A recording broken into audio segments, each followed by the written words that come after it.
رسمی و غیر رسمی وجود داره در این تعبیه شده. تجمیعی است از مجموعه پیشرفت.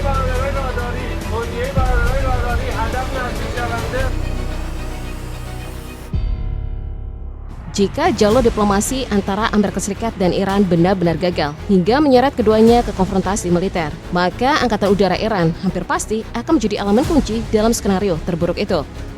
Karena itulah Komandan Angkatan Udara Iran, Mayor Jenderal Amir Hatami, menegaskan bahwa pasukannya saat ini berada pada level kesiapan tertinggi. Pesan yang ingin disampaikan cukup jelas, sedikit saja kesalahan dari pihak lawan, respon Iran diyakini bisa datang sangat cepat. Di sisi lain, situasi ini kembali menegaskan bahwa hubungan Iran dan AS sedang berada di titik krusial. Bisa bergerak menuju perdamaian, namun tidak menutup kemungkinan bergeser ke konflik terbuka.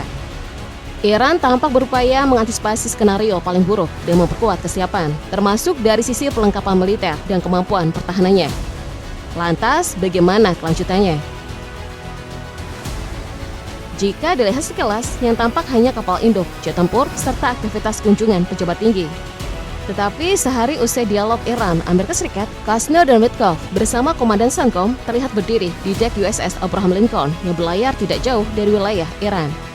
Sinyalnya tegas, Washington menunjukkan kehadiran sekaligus kesiapan.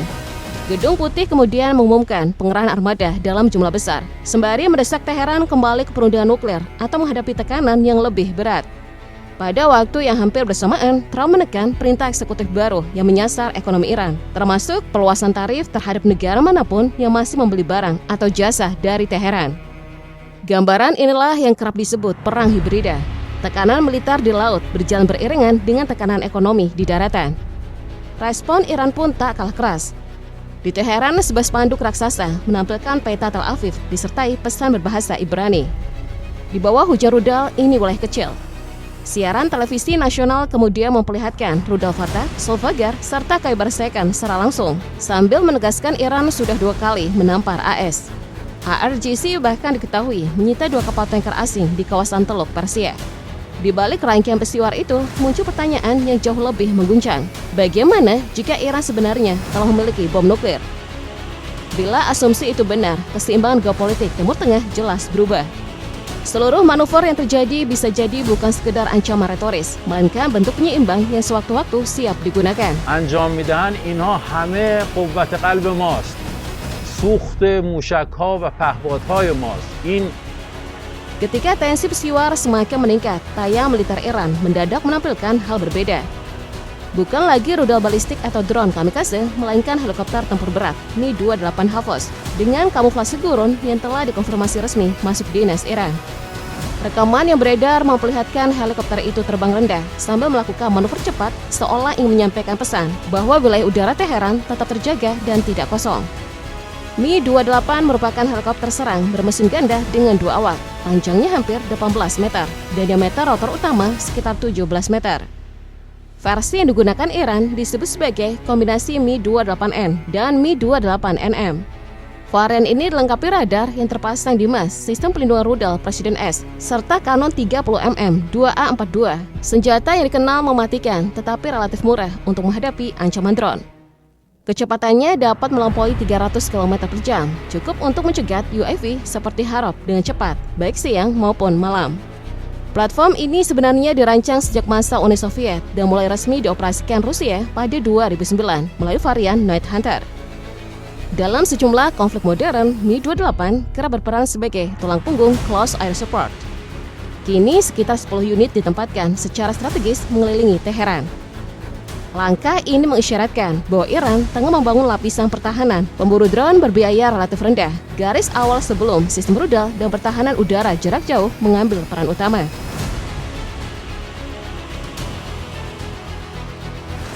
Jika Mi-28 berfungsi sebagai pemburu di garis depan, Iran juga memperkuat kemampuan pengawasannya dari jarak sangat jauh. Dalam situasi regional yang terus memanas, citra satelit serta laporan intelijen sumber terbuka menunjukkan keberadaan radar strategis buatan Cina, YLC-8B di wilayah Iran. Rekaman yang beredar menampilkan antena besar terpasang pada kendaraan berat konfigurasi 8x8, berdiri kokoh seperti dinding elektronik yang menghadap ke langit. Radar YLC-8B diproduksi CITC dan beroperasi pada pita frekuensi UHF. Faktor penting karena gelombang panjang, UHF dinilai lebih efektif mendeteksi jejak pesawat siluman. Sistem radar 3 dimensi ini diklaim mampu melacak target hingga sekitar 700 km dalam mode normal. Bahkan pesawat seperti British Spirit dan F-35 disebut masih bisa terdeteksi. Untuk rudal balistik, jangkauan deteksinya sekitar 550 km, sedangkan penguncian target jet tempur efektif berada di kisaran 350 km.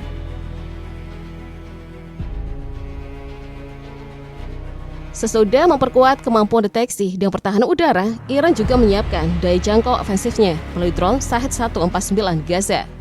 Rekaman yang dirilis Mehr News pada awal 2025 menunjukkan UAV ini terbang dalam konfigurasi tempur penuh, membawa 8 bom berpemandu Sadid 345 di bawah sayap.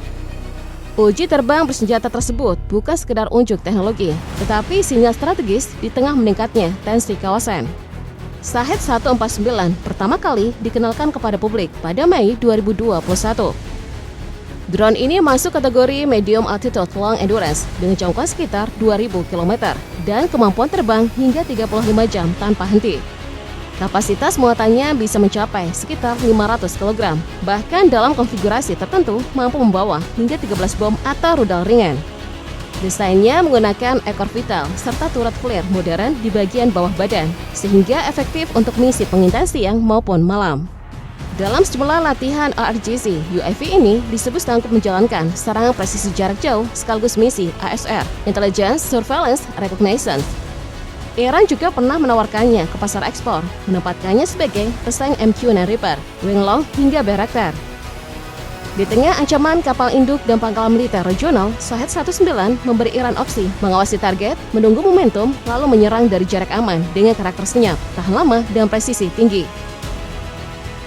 Selain kekuatan udara, Iran menyiapkan senjata yang difokuskan pada perairan sempit Teluk Persia, yakni rudal balistik anti-radar Hormuz 2.